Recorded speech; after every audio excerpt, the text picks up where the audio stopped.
Hi folks, Desert Artist here. I've came across an old friend here, and he's, a lot of people see the things that he does and they think it's odd. Well, it's the SCA. You know, when you're going out and you see those quote-unquote weird guys out there playing around with swords and shields and stuff. Well, there's more to it than going out and slapping somebody around with a sword and saying thou this and thou that. It's more about spiritual growth and being more than an individual. It's about doing things that nobody would normally do. And it's not about just swinging a sword around and family life and making friends, and not just friends, but friends in an alternate lifestyle,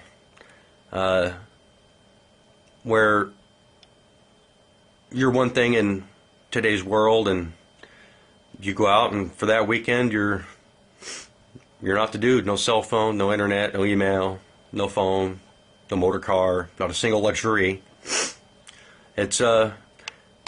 It's interesting, the things that I've learned, that is more about exploring your own inner self and exploring who you are and what you want to become. You know, when people spend 10 years of their life going to be a Squire, which is just before a knight, you're learning. You know, it's like a father-son relationship, and then you grow on and you get knighted, and you become your own man. And maybe at some point when you have enough experience, you can take on like a little brother and help them grow, help them become something, strengthen that chain with a little extra metal, you know, put a little bit more bond on it and make it stronger. There's Brian's been a knight for almost a year, but he spent 9 years learning how to do what he does, and it's more not just about combat and violence. It's more about growing, and I thought I'd ask him personally who, what, where, when, why, and how, why he does it. Because a lot of people out there, yeah, you guys, you don't understand. There's a lot of closed-minded people in this world, and they think, oh yeah, they're just swinging around a sword and shield and all fantasy. Well, it's not fantasy. It's a real deal. It's the real thing. And to grow the way that I've seen Bryan grow it's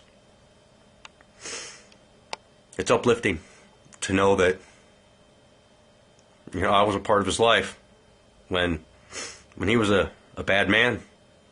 Yeah, he was a bad man. He grew up in a broken childhood and had some abusive problems in the family, and he was in a gang when I met him. That's right, he was in a gang because there was nobody out there to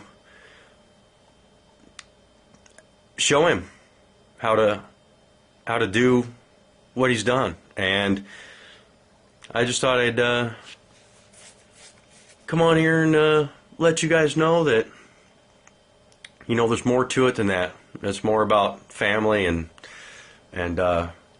growing up with a self-respect that a lot of people don't have, a lot of people don't get when they're growing up. Most of all, it's nice to know that you had a hand in changing somebody's life. I can't explain it the way that Bryan can. He is who he is, and why he decided to, how he got lured into being the SCA, and what really drove him to do what he does every weekend. He climbs up on poles way up in the air, and he's an IT specialist.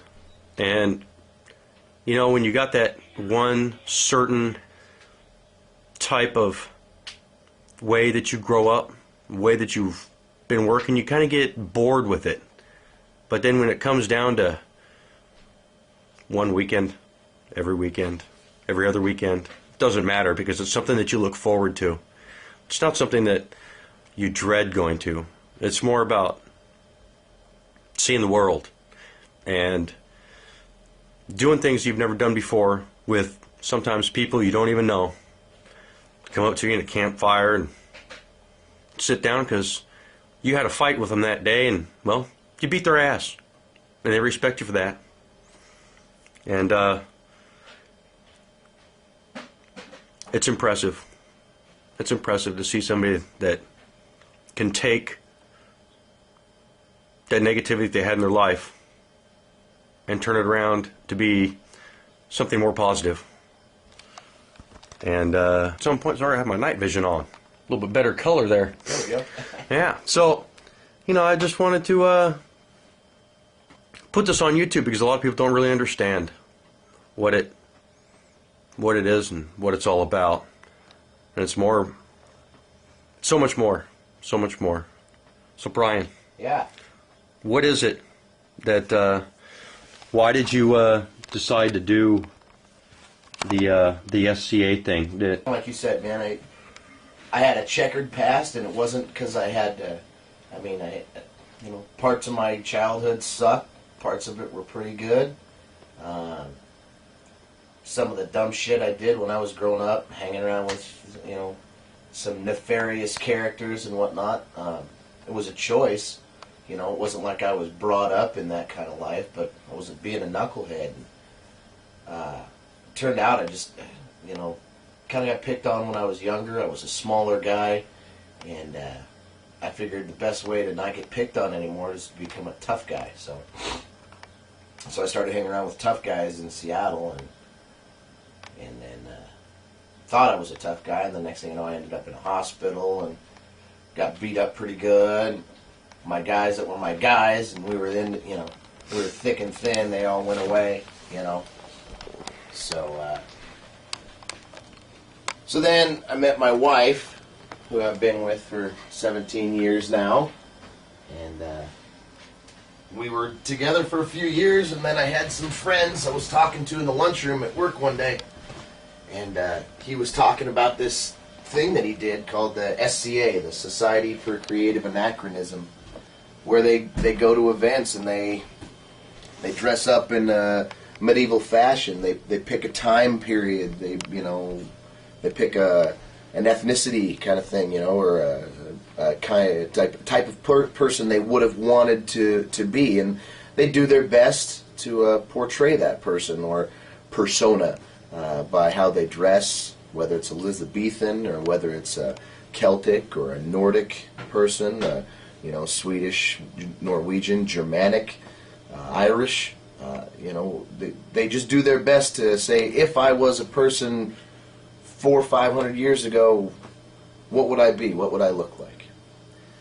And I thought they were out of their fucking minds.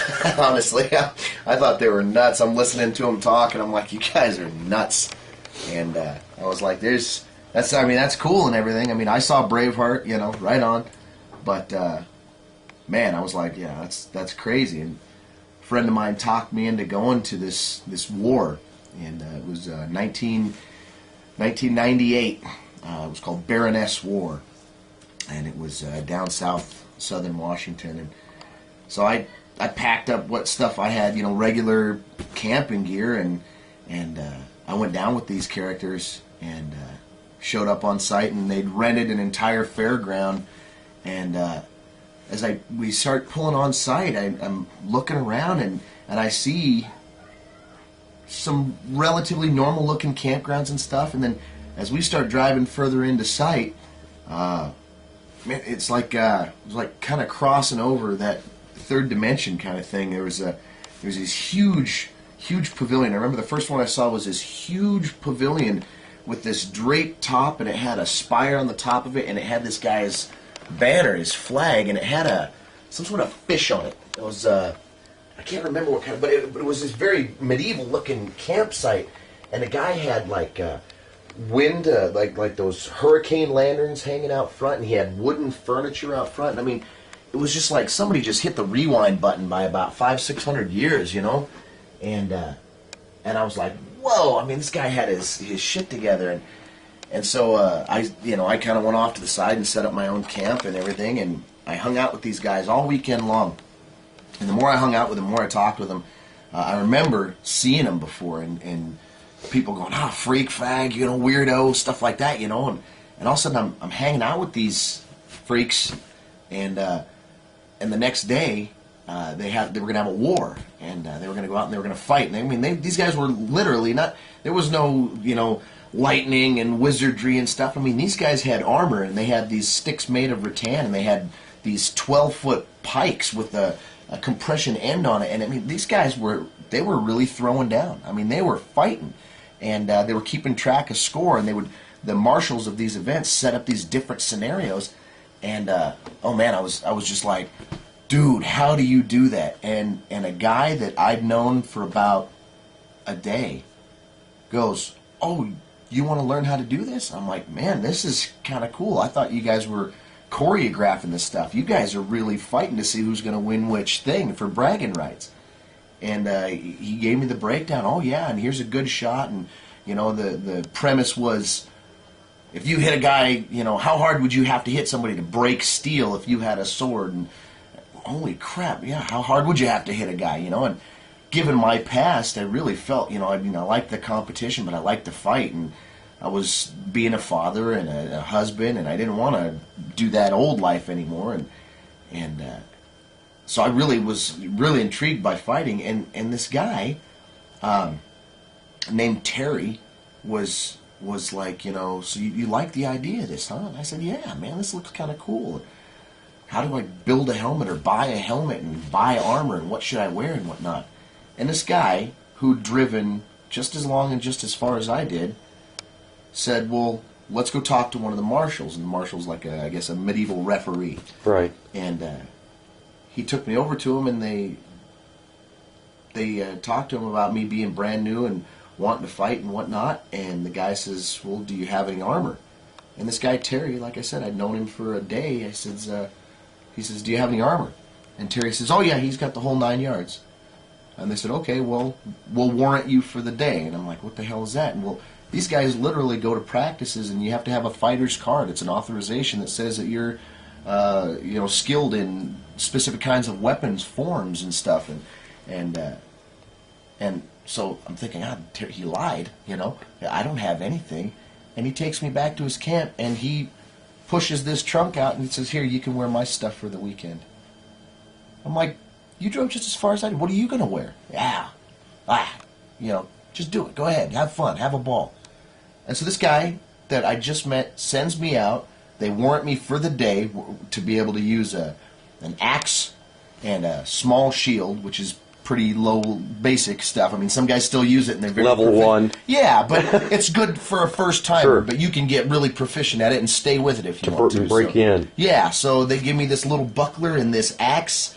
And I spent the next 6 or 7 hours on this field just eating dirt and getting beat to crap. I mean, these guys just kicked my ass. I didn't know what I was doing, And I came home from that weekend. I mean, I was bloody and bruised. I mean, I've got some scars. You can see I've got lasting scars from fights. Sometimes you get whacked here. I got a scar on my bicep here. You can see my hands. I just got back from an event from the weekend, and that's the causes of stuff. And sometimes people accidentally hit you too low and blow your shins open, and you walk away with some scars. But goddamn, it was fun, man. I had a blast, and I was hooked. And like I said, that was in 1998. And then I got hooked up with another friend of mine who was started about the same time, and his name's Richard. And he after he'd been in for a while, he got moved along. He was very, very good at it, and he took me as a student. And I started off as a man-at-arms, which is, in a period sense, would have been like armor packer, Right. Shine my shoes, pack my armor. Right. And then follow what I do. A little minion. Yeah, a minion, yeah. And he was a squire at the time, and learning to become a knight. And so I was his man-at-arms. Hi, folks. Desert Artist here. I've came across an old friend here, and He's, you know, a lot of people see the things that he does and they think it's odd. Well, it's the SCA. You know, when you're going out and you see those quote-unquote weird guys out there playing around with swords and shields and stuff. Well, there's more to it than going out and slapping somebody around with a sword and saying thou this and thou that. It's more about spiritual growth and being more than an individual. It's about doing things that nobody would normally do. And it's not about just swinging a sword around and family life and making friends, and not just friends, but friends in an alternate lifestyle, where you're one thing in today's world and you go out and for that weekend you're not the dude. No cell phone, no internet, no email, no phone, no motor car, not a single luxury. It's interesting. The things that I've learned, that is more about exploring your own inner self and exploring who you are and what you want to become. His entire history of being a squire, and he was a squire for 5 years. So I was his student as a man-at-arms for 5 years, and then he got knighted. And the knighting is a huge culmination of your efforts to become something. And if you know, if that was your only goal, good for you. But there's so much past that. But becoming a knight is a huge deal. And after he got knighted, he turned around and asked me to become more than a man-at-arms, to become a full-fledged squire. And a squire is identified by a red belt that he wears, and it shows the belt is a sign of fealty, an oath that you agree to do as you're told and learn whatever he has to teach, and from whoever he says to learn it from.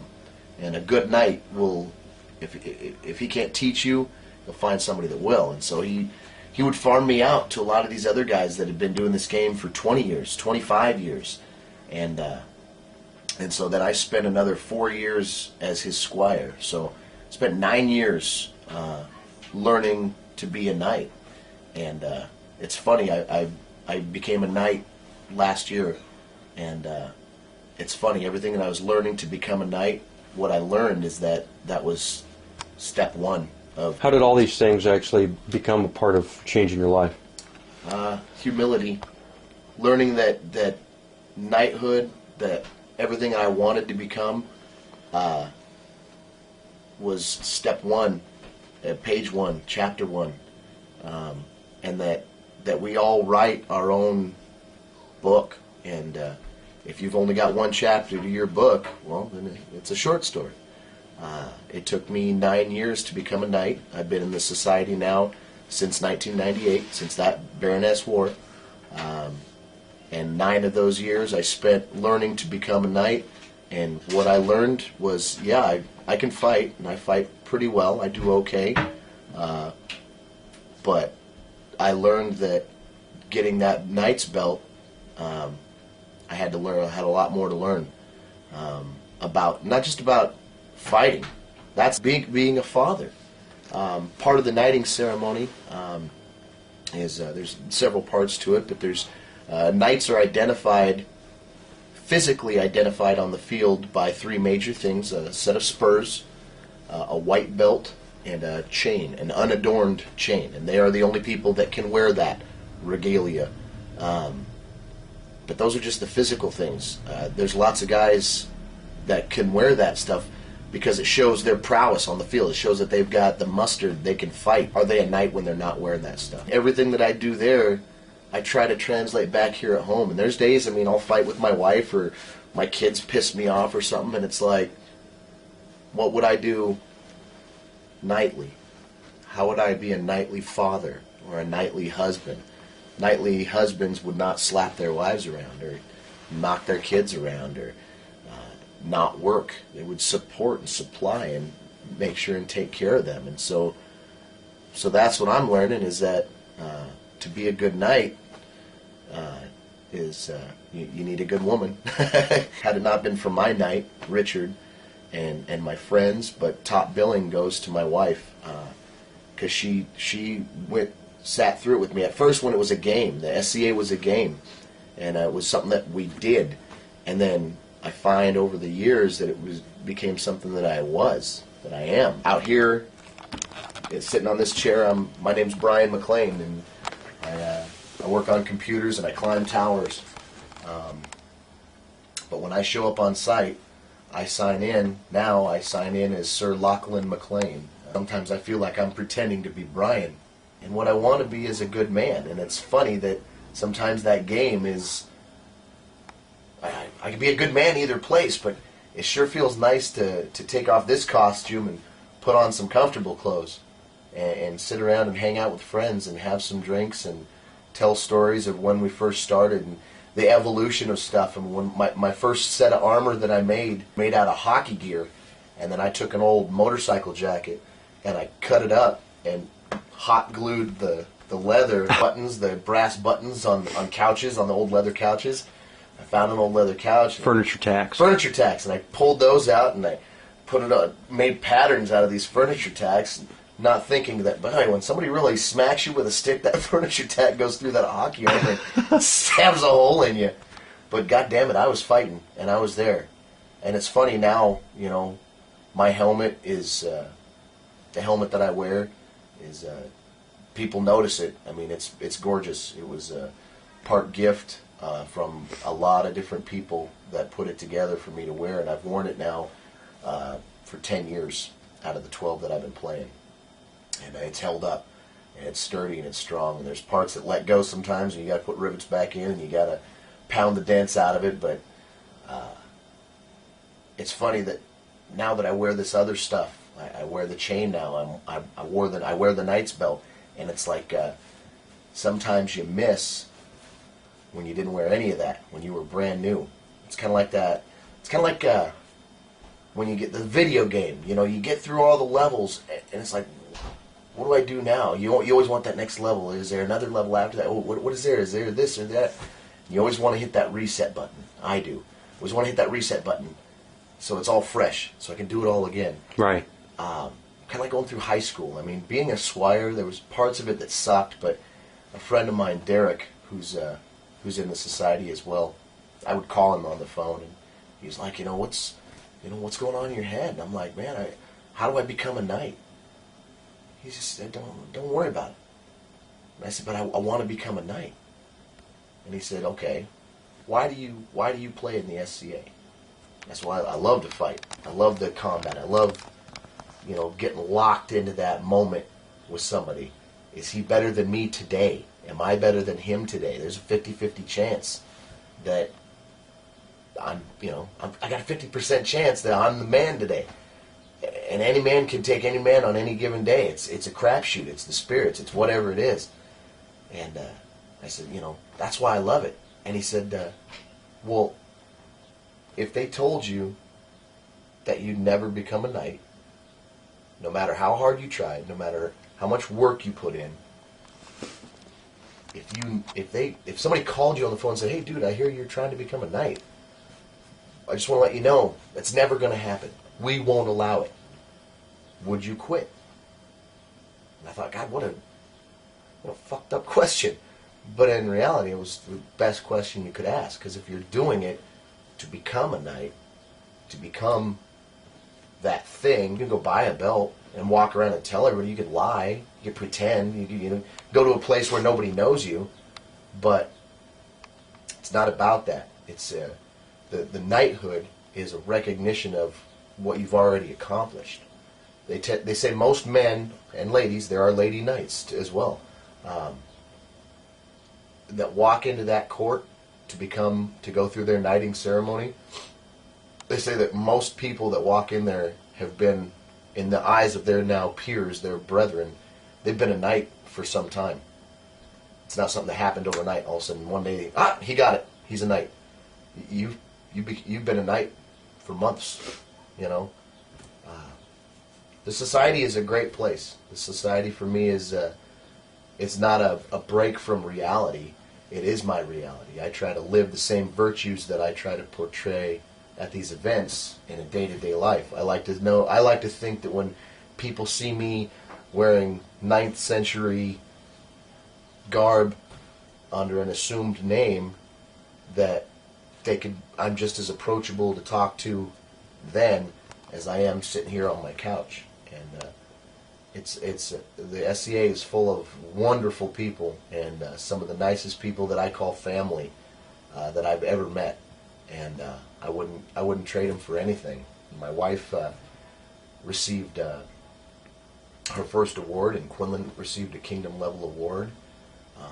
Some of the stuff that these people make is gorgeous. It's beautiful. You've seen the pictures of my helmet and my knighting scroll. This was the king and the queen, Vic and Inga, that made me a knight of Vontier. The wax seal. Here's the wax seal. The knighting scroll has all the 3 symbols of the knight. We have the white belt, the gold chain that links everybody together, and then the spurs of the knight. And this was made by Terry Carricker for me. It's got some symbols on it. The symbol of the wolf was my teacher. That's Sir Ulfgar. The symbol of the castle is where I come from, here in the inlands. The symbol of the dolphin is part of my device. The symbol of this castle is the symbol of the man that made this scroll for me. He's also the same guy that gave me the armor that day when I first played. This is Terry. He's kind of my adopted dad. And this symbol here of the fire is his lady, Kim, who kind of became my adopted mom. They kind of took me in and treated me like their son. And then this 3-piece symbol here is also on my armor that I wear. You can see here is the dolphin. And then if you look up here, here's that same symbol right there that's on my scroll. And the 2 suns are on each side of my armor, one on the left, one on the right. And that symbolizes my wife, my goddess, Dana, and my 2 sons. And that's I always try to keep them in my heart when I'm thinking about what I'm doing, because I know they're watching. And that's always a hard thing to know, that they don't care if I win or lose. They just want to know if I'm going to be an honorable man. And that's the hard part about our game, about the fight itself, is if a guy hits me, we're fighting, and he hits me cleanly, it's not up to him whether it was good or not, whether I should take that as a killing blow and the fight's over. It's up to me. And that's it takes a real man to say when he's beaten. When the marshals start the fight, that's the first thing they say. They say, "On your honor, let the fight begin." Meaning, I'm going to give him the best fight I've got, but if he gets me, I'm man enough to say, "You got me." And that doesn't exist in the rest of our world. You win because you were the fastest. You won because you hit the hardest, or you did this. You got the blue ribbon because you came in first. You lost a wrestling match because you got pinned. If you change that wrestling match around where the guy's got you on your back, and it's not the ref who says you lost, it's not the guy pinning you says you lost, you have better than me today. And most men know that's a tough thing to do sometimes, and so it's, like I said, it's a humbling experience. I've been to California, Idaho, Oregon, Washington, Idaho, Montana, Canada. The SCA is internationally recognized. We reside here in the upper parts of the states in Canada, reside in a kingdom, the Kingdom of Vontier. There's 15 different kingdoms throughout the world. Japan, Australia. A friend of mine just won a tournament in, I believe, Germany. And he's going to become a king over there. He moved away for his job. Wow. And so now he's going to become a king. And the king sits for a certain amount of time, and then he holds a tournament, and he steps down, and the one that wins his tournament gets to step up. So we're always rotating the royalty, which is cool. Hi, folks. Desert Artist here. I've came across an old friend here, and he's, a lot of people see the things that he does and they think it's odd. Well, it's the SCA. you know, when you're going out and you see those quote-unquote weird guys out there playing around with swords and shields and stuff. Well, there's more to it than going out and slapping somebody around with a sword and saying thou this and thou that. It's more about spiritual growth and being more than an individual. It's about doing things that nobody would normally do.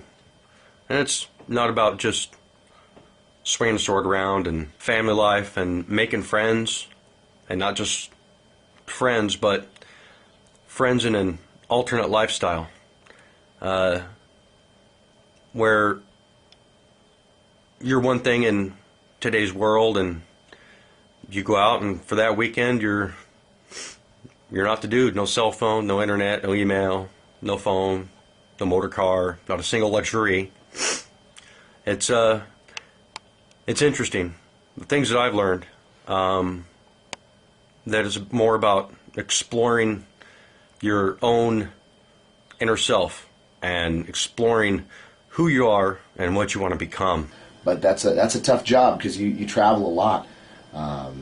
Dana and I are thinking of expanding our travels. This next year we're going to go down to Arizona to a war called Estrella. And apparently, I've never been there. My knight Richard has, and there's like 1,500 guys in armor on the field at the same time. Yeah, and you've got different units. You can see the units, and they're different colors, and they wear matching armor. Some build real castles and stuff, and there's stuff all over. If people go to the website, it's just SCA.org, and find out what your local group is, where you're at, and go to some stuff. And yeah, you know, I was the picked on kid in high school, just for record. And I had a big mouth. I was a smartass. Still am, but you know, if you're, and I'm going to look at the camera on this one, if you're one of those people that drives by and yells obscenities and things that you see these people out there fighting on this in parks and having practices, or you see the stuff, you know what, don't yell at them. Go meet them. You don't have to do anything. You don't have to be weirded out by them. Just go see what they're doing, and find a guy wearing a red belt. He's the student, and ask him what it's like to be a squire. Go talk to the guy that's wearing the white belt and how long it took him to get there. And you'll probably find that these are some of the coolest people you've ever met. Yeah, we're different. We dress different. We look different when we're on our sites and stuff. But you know what? Who gives a shit? What's different? What's normal? You know? I was one of the normal people, and now, you know what? I hang out with the weird people, and you know what? I'll take those weird people any day of the week. Computer guy by day and knight by night. You know, and that's all I've ever wanted. I love the SCA. I love the whole thing, the allure when you get on site and people know you. I can walk onto a site and people know me. They're like, Bryan or Lachlan, hey dude, what's up? And you know, and some of them, they know me and they're happy to see me and they run up and hug me, and they don't even know my real name. Wow. I've known them for 6-7 years now. And they're like, oh, this is Lachlan, blah, blah, blah, blah, blah. I love this guy. And they don't even really know who I am, but they accept me at face value for where I'm at and what I do and what I portray.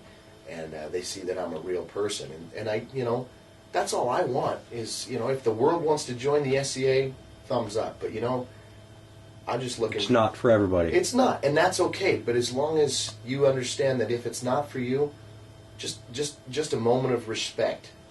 Because, and not even in the fighting aspect, some of the stuff that people make, you saw this leather, some of the stuff that people can make with their hands.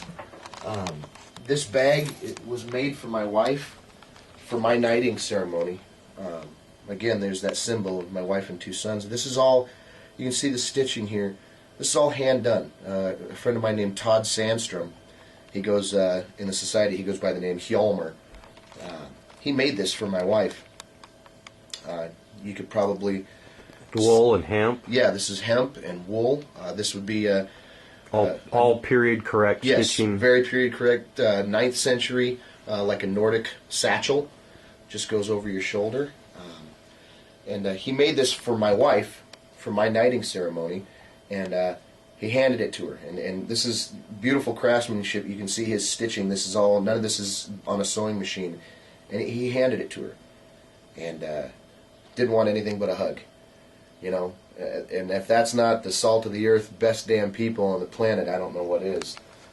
He made this pouch as well. Some of the, and my point here, I guess, is some of the craftsmanship that these people are capable of.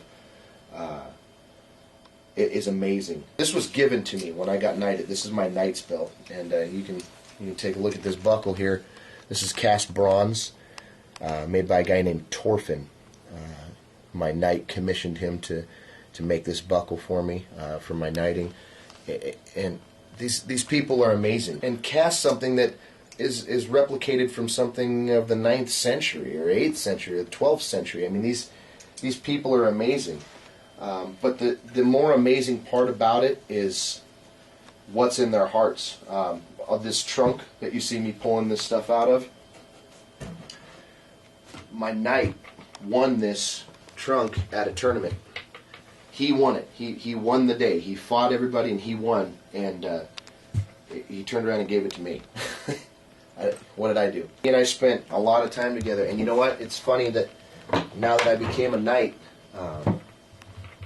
we're still best of friends. The friendship only got stronger after I became a knight. I was afraid that becoming a knight meant that we weren't going to be friends anymore, and it didn't. It got us stronger. And this is him here. This is his and my last day together as a as a knight and a squire, as a teacher and student. And now by society laws, we're brothers. Both orders of the members of the Order of Chivalry, the knight. But my wife always says we are who we're supposed to be now because of the things that we went through. And so maybe had I known about it back then, I would have taken it for granted and wouldn't have appreciated it for what it is to me now. The people. This man here is in the society. His name is Vic Vikingson, and at the time he was the king of Ontir. And if you look at the picture right next to it, that's the end of my knighting ceremony. That's Vic is delivering what they call the buffet. It's the last unanswered blow a man receives before solidifying himself as a knight in the society. And as the recipient, you agree that I let this man put his hands on me in an extremely violent fashion as he struck me across the face barehanded to deliver that buffet as a reminder, just as a reminder of the day, of the man that made me a king, and or made me a knight. And it's a game that we play in the society, but it's real. That was a real moment.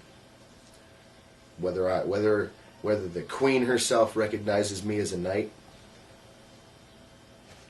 that man hit me in the face, and I stood there and took it in front of my sons and my wife, and my closest friends saw that day, and I'm one of a couple hundred knights in Ontir, and they've all gone through it. They've all stood there and taken that blow, and he says it to you.